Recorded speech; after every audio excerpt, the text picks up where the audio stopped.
നമസ്കാരം. കണ്ടല ബാങ്ക് തട്ടിപ്പ് കേസിലെ പ്രതിയും മുൻ ബാങ്ക് പ്രസിഡന്റും മിൽമ മേഖല അഡ്മിനിസ്ട്രേറ്ററും മുൻ CPI നേതാവുമായ എൻ ഭാസുരാംഗന്റെ സ്വത്ത് ED കണ്ടുകെട്ടി. കുടുംബാംഗങ്ങളുടെ ഉൾപ്പെടെ 1.02 കോടി രൂപയുടെ സ്വത്തുക്കളാണ് കണ്ടുകെട്ടിയത്. അന്വേഷണ ഘട്ടത്തിൽ തന്നെ വീടും ബെൻസ് കാറും ED സംഘം സീൽ ചെയ്തിരുന്നു.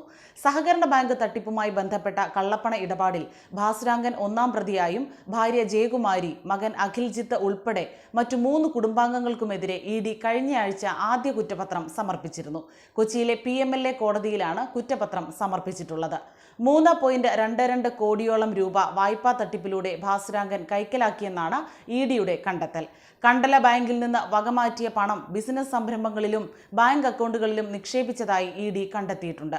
ബാങ്കിൽ നടന്ന ആകെ 101 കോടിയോളം രൂപയുടെ മറ്റ് സാമ്പത്തിക തിരിമറികളിൽ അന്വേഷണം തുടരുകയാണ്. ബാങ്കിലെ മുൻ ഭരണസമിതി അംഗങ്ങളുടെയും ജീവനക്കാരുടെയും മൊഴികൾ ഭാസുരാംഗനെതിരാണ്. 2023 കണ്ടല ബാങ്ക് ബ്രാഞ്ച്, ശാഖ എന്നിവിടങ്ങളിലും ഭാസുരാംഗന്റെയും മകന്റെയും വീടുകൾ, സ്ഥാപനങ്ങൾ എന്നിവിടങ്ങളിലും പരിശോധനകൾ നടക്കുകയും പലപ്പോഴായി ഭാസുരാംഗൻ എറണാകുളം ED ആസ്ഥാനത്തെത്തി ചോദ്യം ചെയ്യലിന് വിധേയനാകുകയും പിന്നീട് അറസ്റ്റ് ചെയ്യപ്പെടുകയും ചെയ്തിരുന്നു. നിലവിൽ ഭാസുരാംഗനും മകൻ അഖിൽജിത്തും റിമാൻഡിലാണ്.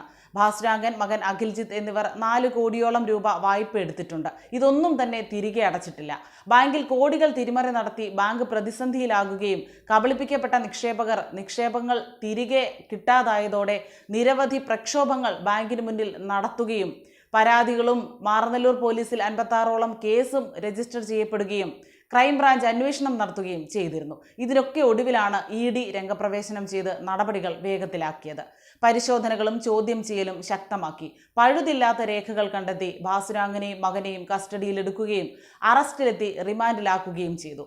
അതേസമയം സാധാരണക്കാരായ കർഷകർ, കച്ചവടക്കാർ, ആക്രി കച്ചവടക്കാർ, ജോലിയിൽ നിന്ന് വിരമിച്ചവർ, വിമുക്ത ഭടന്മാർ, മരണാനന്തര ആശ്രിതർ എന്നിവർക്ക് ലഭിച്ച തുകയും തുടങ്ങി മക്കളുടെയും ചെറുമക്കളുടെയും വിദ്യാഭ്യാസം, വിവാഹം, തങ്ങളുടെയും ഭാര്യയുടെയും മക്കളുടെയും ഒക്കെ ചികിത്സാ ചെലവ് തുടങ്ങിയവയൊക്കെ മുന്നിൽ കണ്ട് ബാങ്കിൽ സുരക്ഷിതമെന്ന് കണ്ട് നിക്ഷേപിച്ചവരൊക്കെ ഒരായുസിന്റെ പണം തിരികെ ലഭിക്കാനായി ഇപ്പോഴും ബാങ്കിന് മുന്നിൽ കയറി ഇറങ്ങുകയാണ്. കണ്ടല ബാങ്കിൽ പ്രസിഡന്റായിരുന്ന ഘട്ടത്തിൽ ഭാസുരാംഗൻ സ്വന്തം നിലയിലും കുടുംബാംഗങ്ങളുടെ പേരിലും 2.36 കോടി രൂപ വായ്പ എടുത്തുവെന്ന് ബാങ്ക് ഭാരവാഹികൾ അറിയിച്ചെന്ന് ED നേരത്തെ കോടതിയെ അറിയിച്ചിരുന്നു. സഹകരണ രജിസ്ട്രാറുടെ അന്വേഷണത്തിൽ 57 കോടി രൂപയുടെ നഷ്ടം ബാങ്കിന് സംഭവിച്ചെന്നായിരുന്നു കണ്ടെത്തൽ. കുടുംബാംഗങ്ങളുടെ പേരിൽ വ്യാജ വായ്പകൾ തരപ്പെടുത്തി തട്ടിയെടുത്ത പണം പ്രതികൾ പല ബിസിനസ് സംരംഭങ്ങളിലും നിക്ഷേപിച്ചെന്നും കുറ്റപത്രത്തിൽ പറയുന്നുണ്ട്. ഭാസുരാംഗനും മകൻ അഖിൽജിത്തിനും സ്വാഭാവിക ജാമ്യം ലഭിക്കുന്നത് തടയുന്നതിന്റെ ഭാഗമായിട്ട് കൂടിയാണ് കുറ്റപത്രം സമർപ്പിച്ചത്. ED അന്വേഷണം പുരോഗമിക്കുന്നതിനിടെ CPI ഭാസുരാംഗനെ പാർട്ടിയിൽ നിന്ന് പുറത്താക്കിയിരുന്നു.